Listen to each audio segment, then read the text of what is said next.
Hi guys, welcome back to my channel. Today I have my lovely husband with me, Elliot, if you haven't met him before.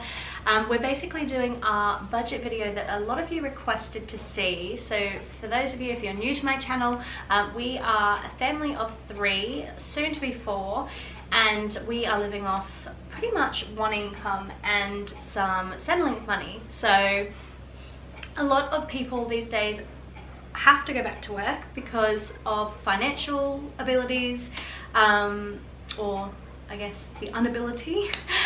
So that's why I thought this video could be really helpful to some of you. Now please bear in mind, neither of us are accountants, neither of us are specializing in finance or any of that kind of thing. We are just an ordinary couple who have tried to achieve my goal of staying home to raise our children and also grow my YouTube. So that is why I thought this would be a super helpful plan for some of you guys to see. Now we have rearranged it. I haven't got our actual figures here because I think that's the one thing that you should keep private, is your finance. I'm a bit old-fashioned, I don't know why. I just feel like some things are better kept between you and your family. But what I will say is we don't have any extravagant income, but we've changed this, to sort of be around that 50 to 60k price point that you might be getting paid after tax, isn't it?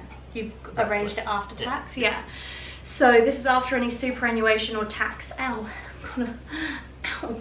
I had a knot in my hand. So this is after any superannuation or tax has been deducted. So this is what is remaining to be split among your bills. So throughout the video for you guys, I will be popping this on the screen so you have something to reference as we talk about it.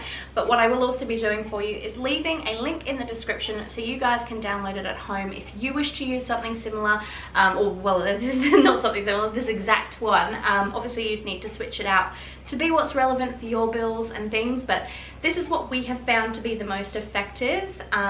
It's taken a little bit of time and we find this the most simple plan thus far that we've created, and we've been together, what, 6 years? 6 years? Nearly 7 years Nearly now. 7 years. I can't remember. 7 years in April. 7 year each. But yeah, so Elliot's normally the one that comes up with the plans, so he's probably going to step you through a lot of it because he takes care of the finances. We're both very different when it comes to viewing finances, not in how we want to spend them, but in how we approach them. I'm very much pen to paper kind of gal, and I'm very old-fashioned, and I don't see the need for fliff-flaff and extra fluff that doesn't make sense, i.e. technology. However, obviously it is the way of the future and I do need to get with that, whereas Elliot's job is in IT, so you sort of took over in a way to kind of simplify our life in this format. Yeah, because I'd much prefer it to do the calculations for me and not have to calculate every time on a bit of paper and then be like, oh, where's that scrapbook gone with the figures in it? And it's just like, because this way you can have it on your phone, on your computer, anywhere. So the first 3 years of our relationship, I want to say we struggled hardcore to come to a solution, and every time we would talk about finances, we would argue, without doubt. And it would get to the point where I'm getting really frustrated because I mean, you can stop me and tell me if you disagree, but I would think that my mind gets to the solution quite quicker, or I have quite a quick thinking plan of attack most of the time.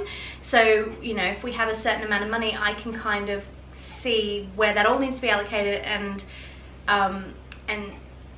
in a way, I don't know what the word is, but without having to really communicate with you, I can see what it needs to be. Whereas you very much so need it to be on the data, you need to see it for yourself before you understand it. So I think that's where we really disconnected, because I'd be like, well, we've got 20 grand, that goes 10 there, 5 there, 2.5 here, and then of course interest included, blah blah blah blah. I can very much see that, but for Darcy, for Elliot, I think you really need to see it. And it was the same when I was planning to go on maternity leave. I could see that we were financially going to be okay because of the numbers that we had been planning for. We'd calculated roughly multiple times, and I could see it planning out. We obviously had to sit down and talk about it, but I could see it, whereas every time I would bring it up to Elliot, he'd be like, no, I just need to see it, it's not going to work. And then every time we would put it onto this database, he would say, oh yeah, it does work. Okay, well, you're right. So I think it's just a different way that we both approach things. So this solution works, I find, really well for personalities that don't necessarily see eye to eye in how things should be run, and it's very simplified. You can honestly understand this if you've never even done any kind of accounting. Like if I was to come out of school and someone was to step me through this, I really would understand it. And I mean, you guys may disagree. You guys might find this a really complex solution, but for us it works really well. Yeah, because this one is based around a fortnightly pay cycle, whereas previously, well, for the first couple of years of our marriage, well, our relationship, I was paid monthly. Yeah. And I thought that was the best thing ever. I thought it was like, yeah, you just do all your bills in one go. You should explain too that I was paid fortnightly with my previous job, so we had a monthly calculator and a fortnightly calculator, and we had to bring that together. Yeah, and that was really difficult to be like, okay, which bills are going to be covered by the fortnightly pay and which bills are going to be covered by the monthly pay. So the great thing with this is that no matter when your bills happen, you have a way of ticking it off. So let's just start explaining it so that way we can sort of go through it together with them, because I think if we're just going to tell them why we're doing it and they're not seeing it, it's just not going to make sense. Now you can see what I'm seeing. We've got the fortnightly budget. Obviously, if your pays are monthly, then you might want to do things differently. You might want to adjust that to be monthly, or if you want your bills to be paid weekly for whatever reason, or you get paid weekly, then that would also change. Yeah, because it's obviously, because it's a spreadsheet, there's logic built into it. The reason I had to put in all the logic behind this fortnightly one is because I had to tell me which bills I had to pay in this pay cycle. So that's why at the top it's asks you when you got paid. So you tell it what date you got paid, and then it calculates and says, okay, you need to cover all bills from this date that you got paid 14 days in the future. So example, you get paid 23rd of the 1st 19, and it's going to date that you have 14 days until the 6th of the 2nd 19 to pay that fortnight's bills. So as you can see at the top, we have got $1,600. This is just an average that we've plucked from nowhere. Again, might not be what you're being paid, so adjust that. And the great thing is, as Elliot said, is it's automated. So when you change that, it's going to adjust your balance, what's remaining. And that's what's really cool too, is if you don't have these sections filled, it'll give you a balance of what's remaining. So let's go in and play with it for a bit so you can see how it works. So here we've got the mortgage. Now we have just averaged, again, because of the cost, not the cost, because of the amount per fortnight that's being paid, we obviously had to average it. So this is a very probably unrealistic price per fortnight that you'll be paying for a mortgage. However, this is just for the sake of a spreadsheet. So $600 is there. Let's just say we put $500 there because your rent or mortgage is cheaper than that. If you click over here, you will see that the balance has then got $100 spare and 1 cent. So if that's the case, and for whatever reason you don't need to pay as much on your mortgage one week, I don't know why that would be, but let's just say you didn't, then you would be able to go, okay, well, where am I going to allocate that extra $100? And then if you'll see down here, we've got credit cards, we've got a second credit card, and internet bill, all these kind of other things like home insurance, car insurance, blah, blah, blah. So let's go, right, where do I want that $100 to go? For example, let's go, where's the savings account? This week, we just want to save that extra money. So we'll pop that 100 there and go 230 into savings. And as you'll see, the balance has then dropped back. So you'll never be able to go under or over. What I normally do is I get paid, so I enter in the date, and let's just say that it was the 23rd. So we've got two sections here. We've got the always include section up the top. They're the ones that you pay every single fortnight, regardless of what fortnight it is. And then the second table at the bottom is for the bills which are only paid if it falls within the pay period as calculated at the top. Alright, so you've just got paid, you've opened up the spreadsheet, and I'll show you how I do it every week, or every fortnight. So it's going to be a little bit different since this is based off when I last got paid, but anyway, we'll just run through it.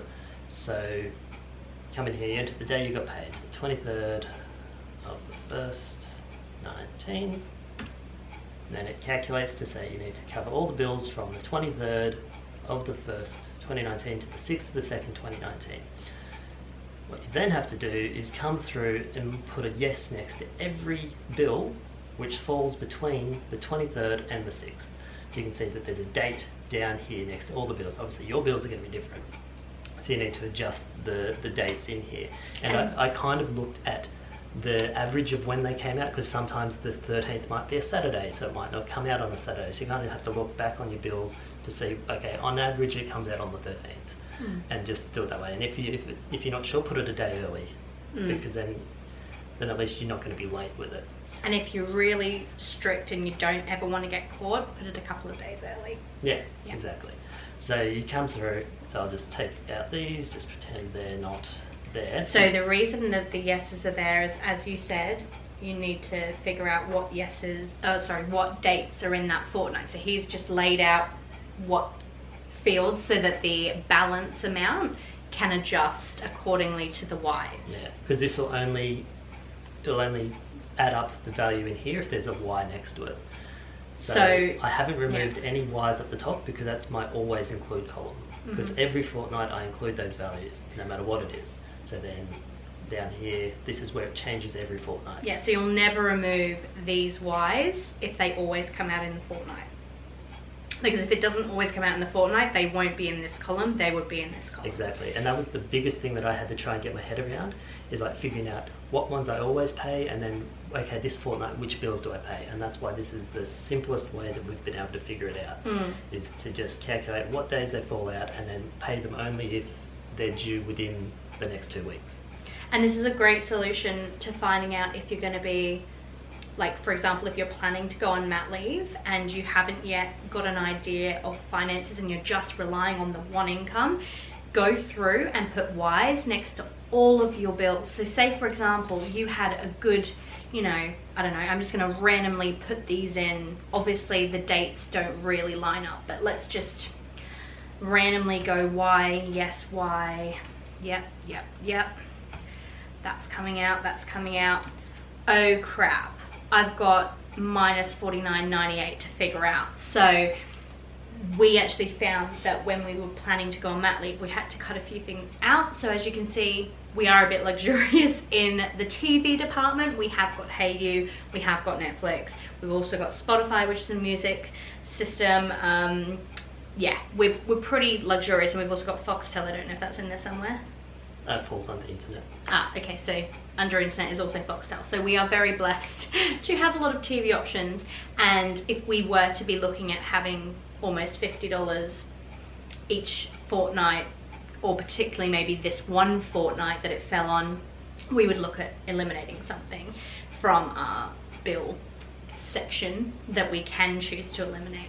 So it's quite a good system to figure out if you're going to be okay. But then obviously once you get into the habit of things and you realize actually we only need to look from the 2nd until the 14th for the first fortnight, and then from the 19th to the 27th for the second, you'll soon realize that your bill cycle is going to be okay. But it's a good way to sort of, I guess, see if you're going to be okay. Yeah, and because if you're, for whatever reason, had a lot of your bills all fall in one particular fortnight, then that's when you can be like, oh, actually, I might ring some of these companies, see if they can change my bill date. Yeah. So you can kind of balance it across your fortnight, so you kind of fairly even both fortnights. Yeah, things like insurance, I don't think HeyU and those sort of subscription services, I don't think you can with them. Probably not, but no. a lot of like insurances and maybe even mortgages, I think you can adjust them. Let's go through it. So from the 23rd, so I always find it easier to start up here.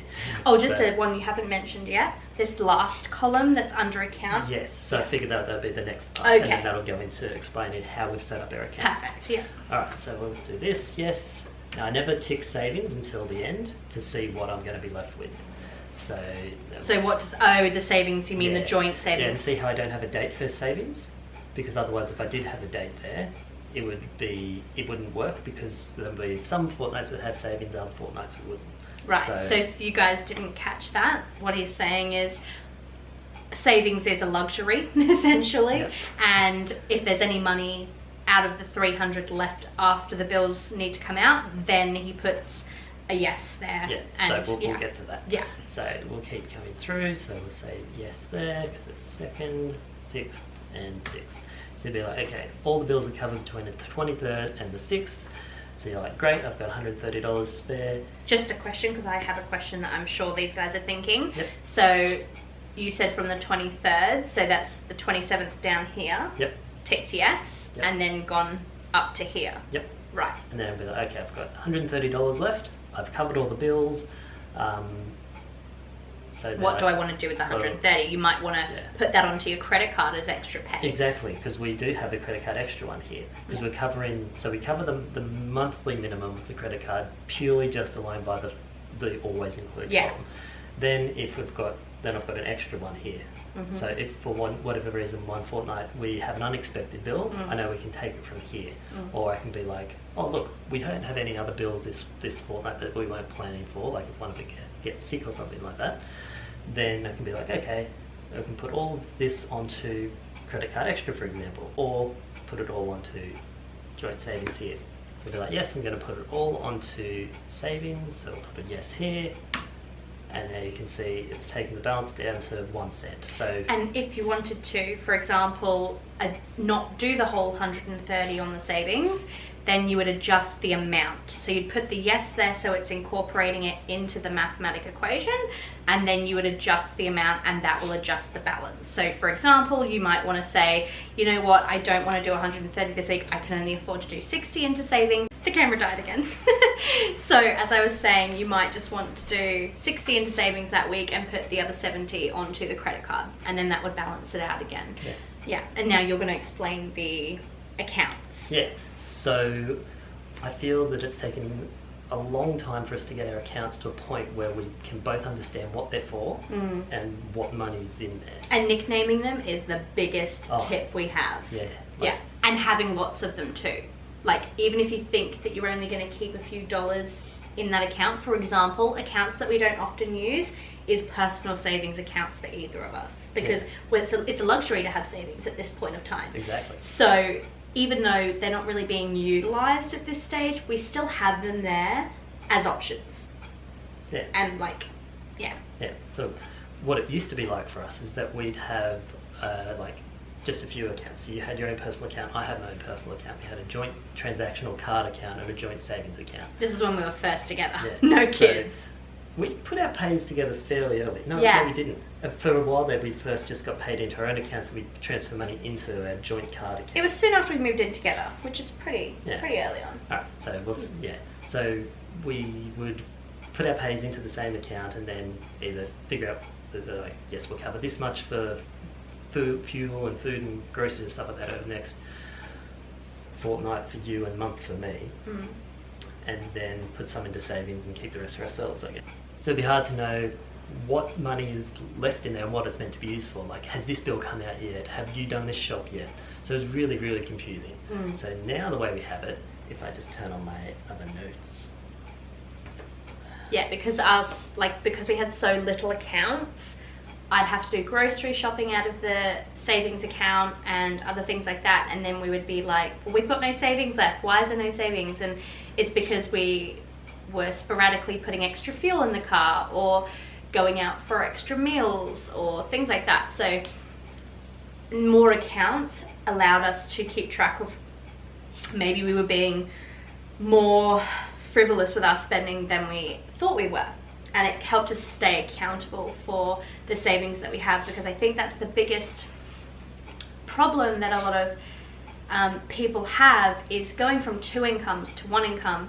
You don't realize how much before you might have been spending, because you have the luxury of having that extra bit of money. You'd be like, oh, let's treat ourselves, we work really hard, we'll go out this weekend, and before you know it, a couple of $100 each week is disappearing, and you have no idea where it's gone, and it's all gone to things that's not really physical, it's just things that you've enjoyed doing. And while that's all really important to maintain, I think it's so important when you're on 1 income to know that that's a luxury and it's not a necessity. Whereas before, when we were both on incomes and we were both doing that, we didn't really see it as a luxury, but we also didn't see it as a necessity, that we just kind of weren't really keeping a track of it at all. We didn't really consider it.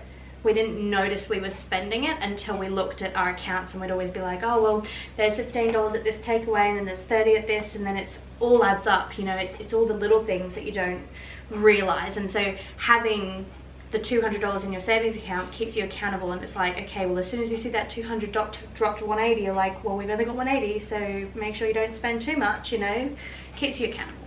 Yeah, so we have 14 accounts. Sounds like a lot, but they are all needed. It does actually make a lot of sense. We have our own card account or a transactional account, and then we each have our own savings account. So they're personal, only in each other's own individual names. They're not joint accounts. All the other accounts are then joint accounts. So we have a joint card account, it's a separate card, and that's what we do like groceries and food in. Nothing else comes out of that account. Well, you mean spendings? Yeah, spendings. Fuel. Yeah. You said groceries and food. Okay. good pickup. Okay, so yeah, groceries and fuel. Yeah. Food.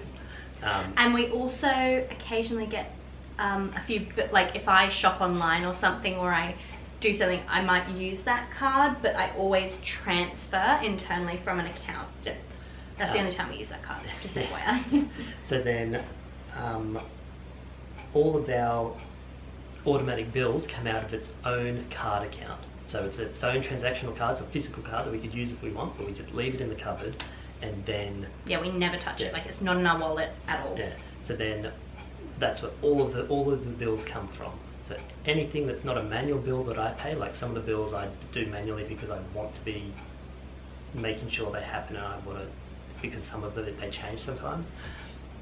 And I always want to make sure that I know what I'm paying. Like all the other ones are fixed, they're the same price each month, and I know when they come out, so they're fine. So we'd get that card out if we were speaking to an insurance company, for example, to give them exactly the direct debit details. Because some people only take card details, others take BSB and account number. So yeah, so all of that flows through there. And it's so much easier. We know there's always going to be money in there. The bills will always get covered, and because for a while there I was paying a little bit more. I think there's like a slight buffer in that account. Yeah, so if you can afford to do a little bit more, we definitely recommend it. Because sometimes interest, or you know, your insurance bill might go up annually, or things like that change. So if having a little bit of a buffer really helps. Exactly, and sometimes because you are getting paid fortnightly, sometimes there'll be 3 pays in a month, in a physical month, and sometimes there'll only be 2. So sometimes it can be a bit close with dates. So then that comes back to when you actually calculated that your bill should come out, and if you were too close to the date, then that's when you could kind of struggle a little bit. After that, it's all about splitting our money up into the other accounts we have. So coming back in here, we have got long-term bills. Yeah, we've got long-term bills. So there is another tab on this spreadsheet which we can go through, where we calculate over the course of a year how much some of our big bills are going to cost us originally per month, but now per fortnight. So we're actually accounting for them. So that way, when the quarterly rates for the house come out, we're not like, oh damn, we haven't been budgeting for this. We're actually budgeting for it every fortnight. So this is actually our real figures in this section. A lot of you guys will have very similar figures. Obviously, we've got a few extra things, but majoritively, most people have rego, electricity, water, car service, and some kind of big item insurance. So this is honestly, I think, one of the biggest tips. If you take away anything from this and you don't understand our way of budgeting, this is the biggest tip. I would highly recommend that you work out quarterly what your long-term expected bills are each quarter, as I said. Even if you work it out yearly and you know that once a year you've got to, you know, service your car, or you pay your rego yearly, work it out and then divide that by your fortnight or your month, however you want to pay it. Because honestly, there is no worse feeling and sinking feeling than getting a bill in the mail, knowing that it's going to be coming and not knowing how you're going to pay for that. So this was actually one of the first things that we did as a couple, was implement the long-term bill account. We never touched that account. Well, I don't. You do, obviously, to put the money into it, but I never touched that account. I don't even remember that it exists sometimes when I look into our what's it called, accounts on the bank. I honestly see it as white noise. Like, it doesn't exist to me. And there's no better feeling than you coming home saying, oh, the electricity bill's coming in the mail. I'm like, cool, we've got the money for that. Like, that's great. So if there's one big tip that you take away from today, it's this. Doesn't matter how you lay it out. You guys know what your yearly figures are. You might have some other big yearly bills that come out that we don't. And just splitting it up helps so much, because at least you then know that you've got the big ones covered. You know, you've got the big bills. So that's my big tip. And also, we've kind of averaged out our water and our electricity, because those things are going to be different every time. But if you think, okay, roughly our bill's normally this much a quarter for electricity, then put increase it a little bit. Increase it a little bit, and then that way, at least if it's any higher, at least you've already got most of it already covered, instead of not saving for it at all over those 3 months and then be like, great, now we've got to figure out where to get this money from. I'm pretty sure we always have way too much money in our long-term bills account. Like, we've just buffered it so much over the last 3 to 4 years that now we're kind of at a point where I think if we had to miss a week for one of the payments, I'm pretty sure we'd be able to afford that. Exactly. Then after that, it's just, we split things up by, so we've got the long-term bills account, as Katie mentioned earlier, then our joint savings. We have an account for Darcy, which what we started when he was born, to just save up a little bit of money each year. Like, if he gets money for birthdays and things like that, we'll just keep and put away until he's older. And then we have like a house account and a holiday account, which doesn't have much money in at the moment, unfortunately. No, but again, it's the concept of, so knowing it's there. So once we start, you know, eliminating, like, I should mention, we used to have a lot more debt than we used to have now. Over the last few years, we have gotten rid of a personal loan, another credit card, and that was all on the one income, because I haven't worked for maybe a year and a half, and there was also a period before I worked for the company that I'm on maternity leave from now, where I quit that job and was off for a while too. So we accumulated a bit of debt, fair bit of debt, and we've actually managed to, with this system, pay off, I would say, almost 40 grand over the whole time. Probably is about that. Yeah, so we've saved up 40 grand using this method or something similar along the way. As we said, we've developed it, but something very similar. So you definitely can achieve those goals of paying off debt, and obviously in our case, whatever money we have left over, we normally do put into extra onto debt, or we try and put it into savings to save for holidays and things. So once we get rid of the final bits of debt, we'll obviously have more money to spare to then put into things like the holiday fund. But it's just good to have those accounts there, just to know that if, for example, you had a really good pay, I don't know, you got extra tax money come tax time, then you've got that account there to say, you know what, let's do a special treat and put $500 into that account. And then we won't look at it, because if it went into the savings or the spendings account, the joint savings or the spendings account, we would just spend it, and we wouldn't think to be saving that for a nice treat. Whereas if it's got an allocated holiday account, we won't touch that for anything but that. Exactly, because then you know that it doesn't get lost in the sea of other money that's in there. You'd be like, okay, this money is for that. Yeah. I'm going to keep it for that. Because joint savings for us could be anything from baby items to new clothes that we need anything. So it's good to be accountable and have lots of different accounts if you have very little money, but you want to make sure you're spreading it along across a lot of things and not trying to lose it, because that's what we found with our spendings account was that we got paid into that, and then all of a sudden it would dissipate and we'd have not enough money for groceries, not enough money for fuel. Whereas now we've got that there, we can go, right, $25 a week on fuel and I don't know, $120 a week on groceries, and we can be accountable for that. So yeah, and then that way, because it's topped up every 2 weeks, you can just look in there by telling how much is left, roughly what you've spent. Yeah. You're like, okay, I know that there's one more week left, I've still got to cover fuel and food. Yeah. So that way you can calculate how much you've got to spend. Yeah. You don't have to be like, okay, have these bills come out yet? And so it's just so much easier. So I feel now it just works now. I feel we don't have to put much effort into it. And say, for example, you might want a simpler life with just 4 accounts, then that's completely fine. You would just obviously specify what account in the last column you want that to go into. So you don't have to do the same as us and have 8 million accounts. If you just want a more simple way of going about it, that's what's great about this plan, is you can just have 2 accounts or 1 account.